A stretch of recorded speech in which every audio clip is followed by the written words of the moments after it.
All right, let's do it. Yo. My name is FillmoeTrev, and I'm here with the OG, the CG Ruthless. I am super excited to talk to you, my brother. Super excited to talk to you. I think there's a many of things that we can get into, and I think more so of tell me where do you want to begin? Let's Oh lock yeah, in.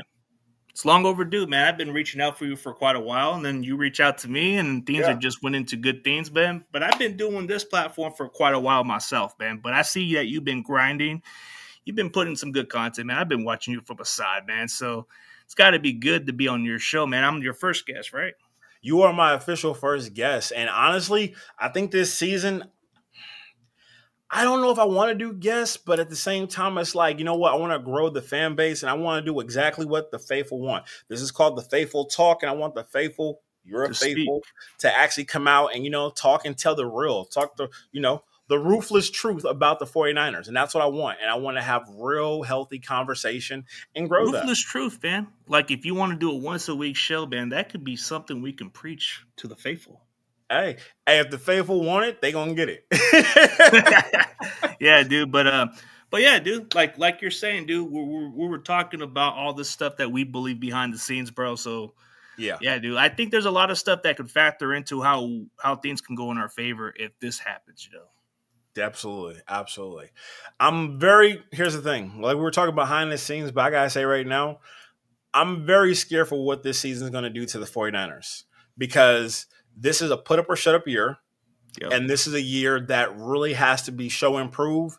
And I don't think the Yorks are actually invested into the 49ers like they have been in the past years. They have too many other ventures going on. And I got to be honest, I definitely can see the Yorks selling the 49ers within the next 2 to 3 years.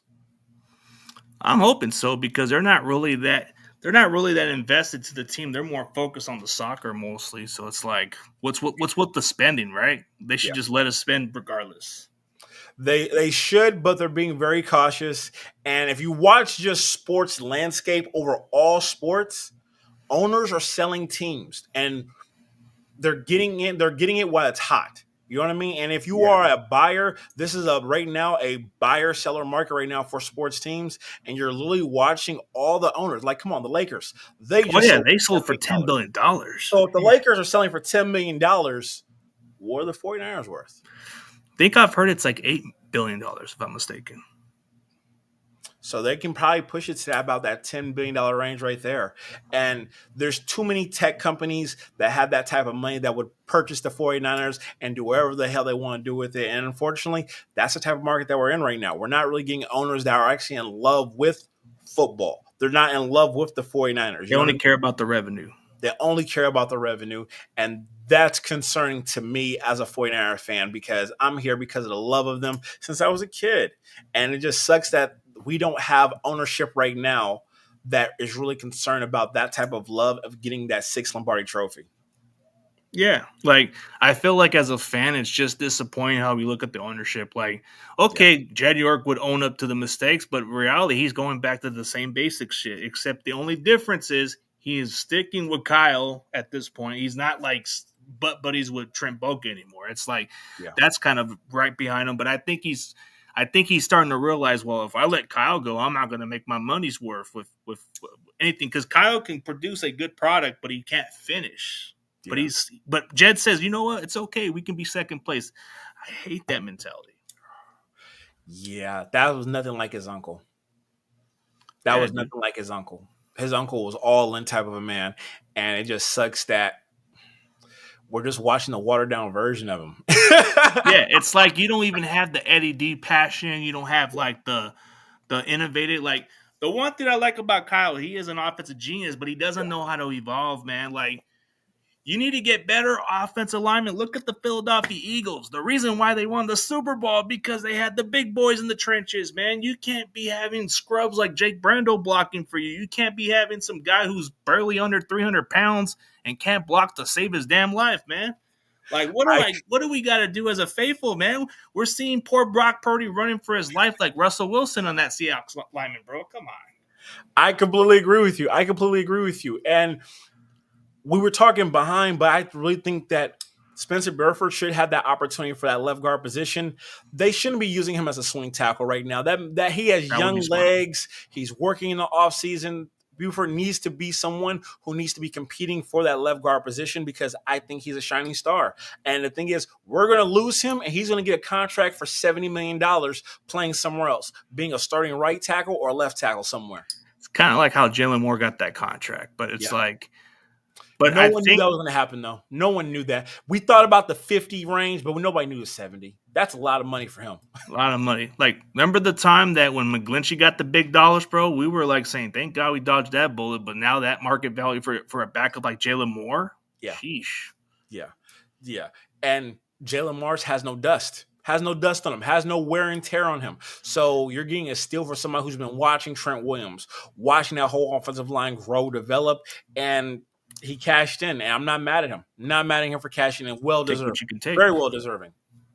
Yeah, take what you can take because the market value is so ridiculous. Like, you see the quarterback pay is insane. Like, you can be a mid quarterback and get those $50 million. Look at Trevor Lawrence, man. That guy hasn't proven nothing in Jacksonville.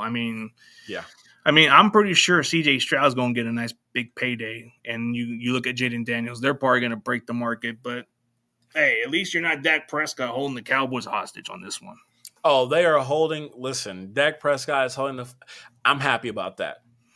Yeah. I'm happy. Yeah. Listen, I'm so happy about that. And they're just stuck. But here's the thing. I don't see the Cowboys doing anything either this year.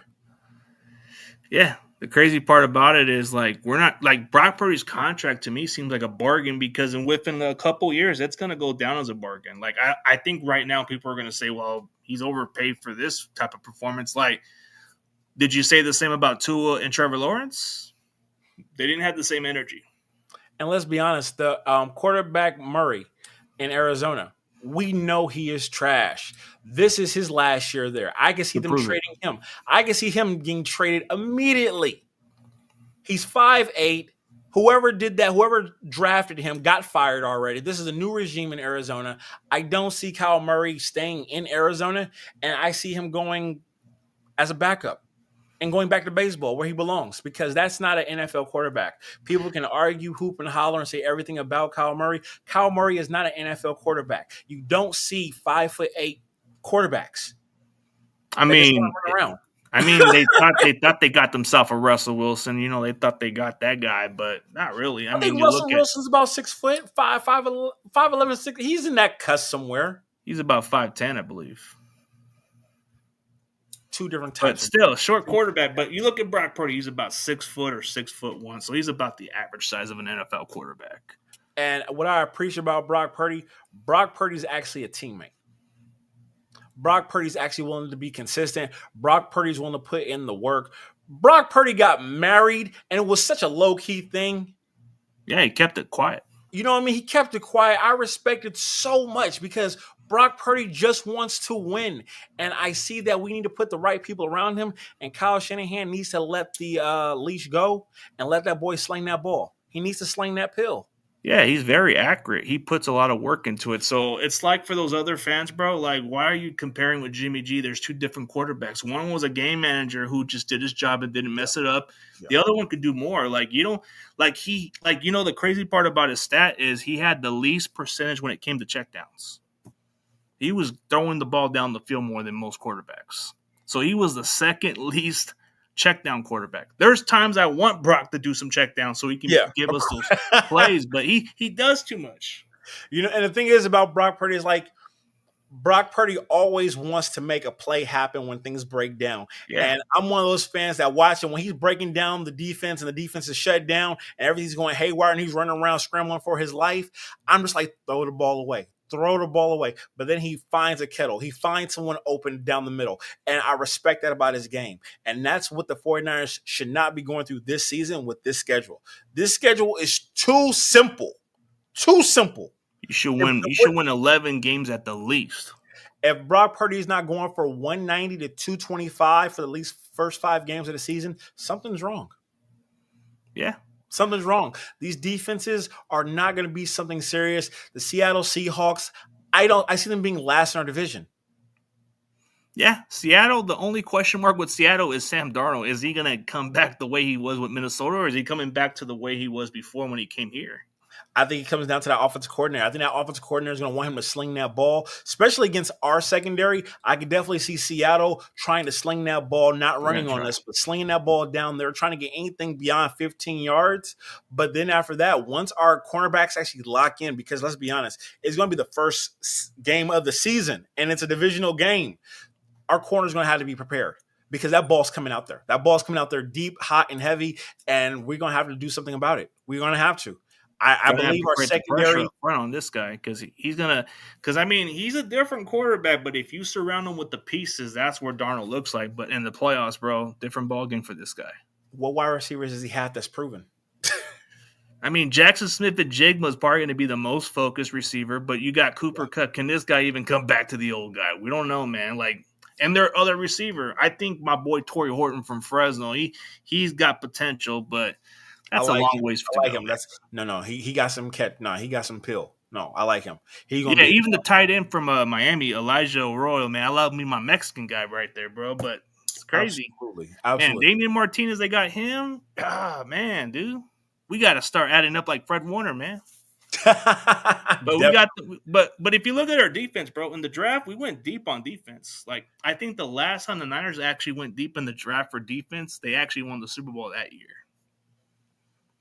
The 1981 draft, they went defense, 5 defensive players. That would be nice. Yeah, That would be nice. I have my personal feelings about our second round draft pick.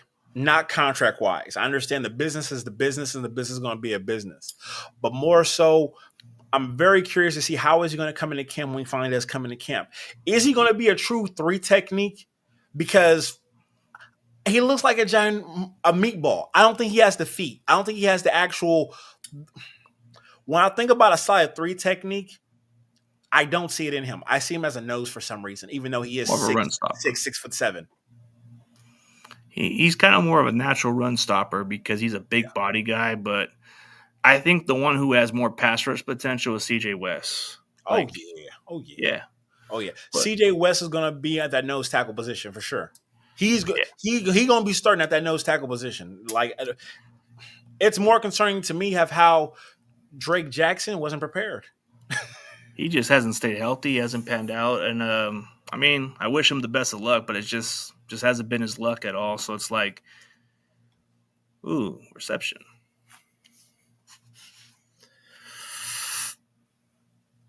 Hey, reception, man.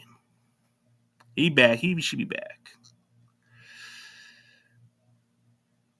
Man.